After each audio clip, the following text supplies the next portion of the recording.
Today I'm going to show you the weird, wacky and wonderful world of celebrity cars. I found a list of the weirdest, most interesting, most expensive cars owned by the celebrities we know and love.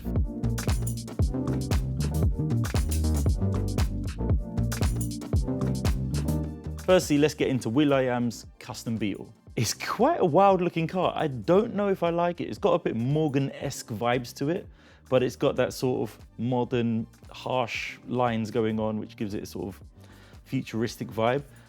I really rate the amount of work that's gone into this car. I mean, it's a hell of a lot of work. The only thing about this car I'm not sure about is the price. $900,000 is a lot of money, and I can't, by looking at it, see how it's cost that much money to make.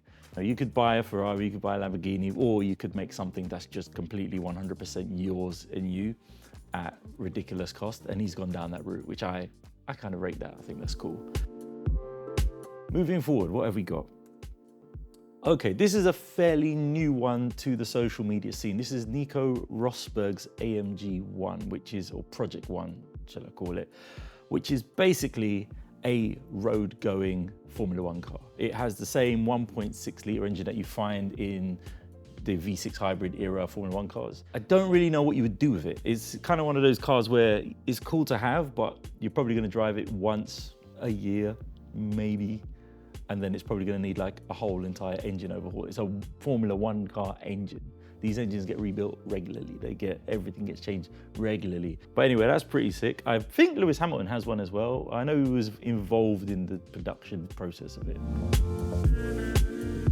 The next one is strong. This is going strong. I don't really know what to say about this because it is a Dodge Viper RT10, which personally was for a very long time one of my favorite cars to ever exist. But somehow, our good friend and one of my great heroes, Mr. Hulk Hogan, absolutely ruined this one with the most awful paint job I think I've ever seen. I mean, it's quite depressing.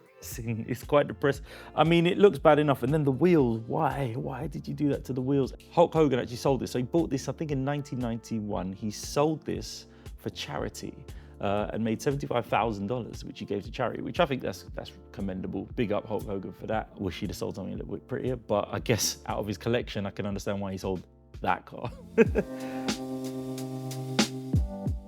This is a big one. This one for me it's a difficult one because I really like it. It's a Maybach Accelero, one of one.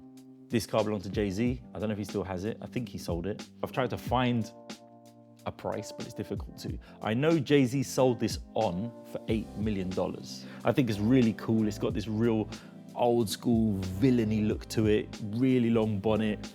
I'm kind of glad there's only one though, because as cool as it is, I don't think I'd like to see like these driving around everywhere. If I go to Tesco's and there's loads of those parked up, I think I'd end up hating it because it does look a little bit Marmite.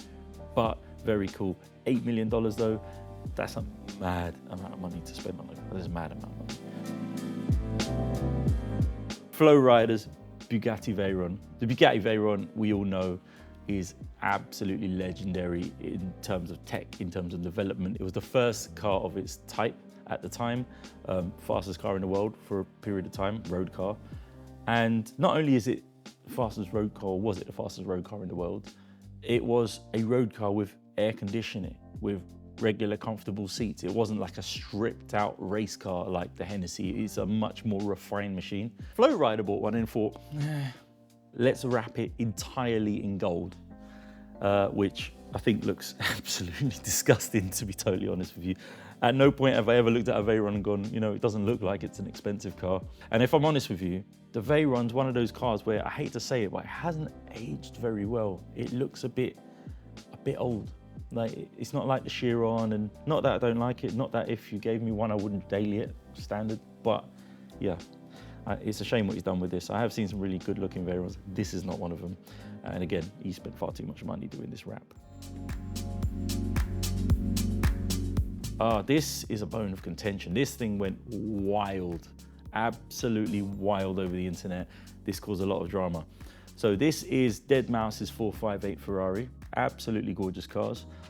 However, he decided to go crazy custom wrap on it. He put custom badges on it and called it the Ferrari, which created a massive media storm. Obviously everyone, it was love-hate, it was Marmite, but everyone was talking about it.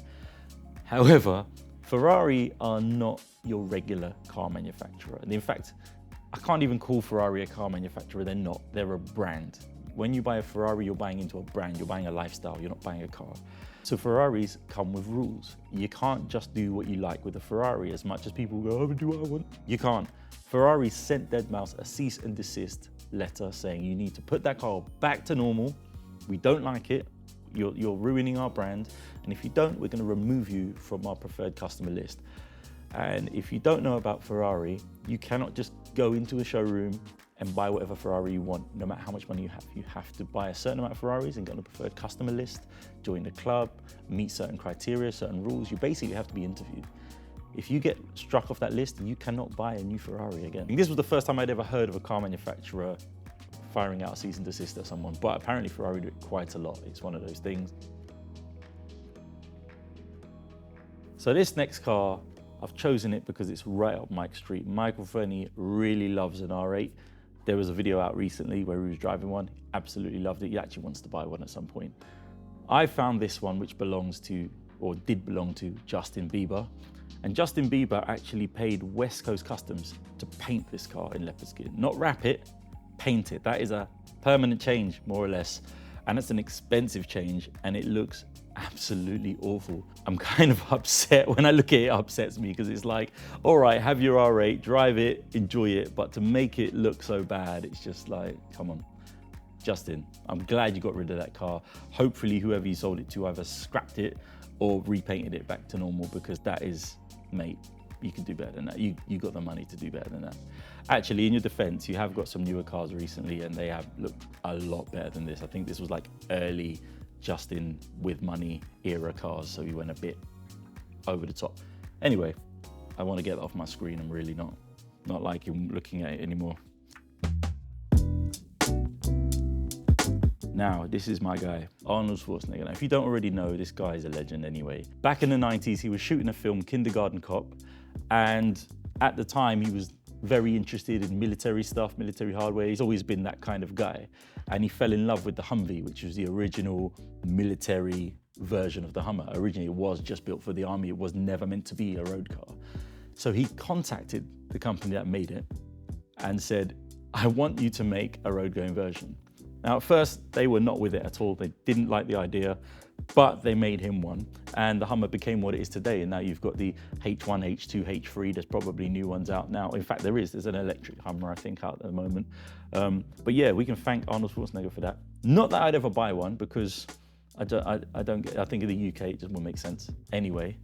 But I have to respect the fact that this guy, the Terminator himself, is the reason why the most craziest military car in the world exists on the road. I love that.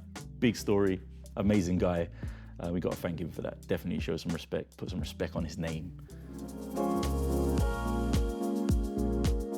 Finally, this guy, I cannot take him seriously. I really struggle. It's almost like the guy ruins the car more than the car ruins the car. So this is DJ Khaled's Maybach. And it's called the Maybach Cappuccino because apparently it looks like a cappuccino.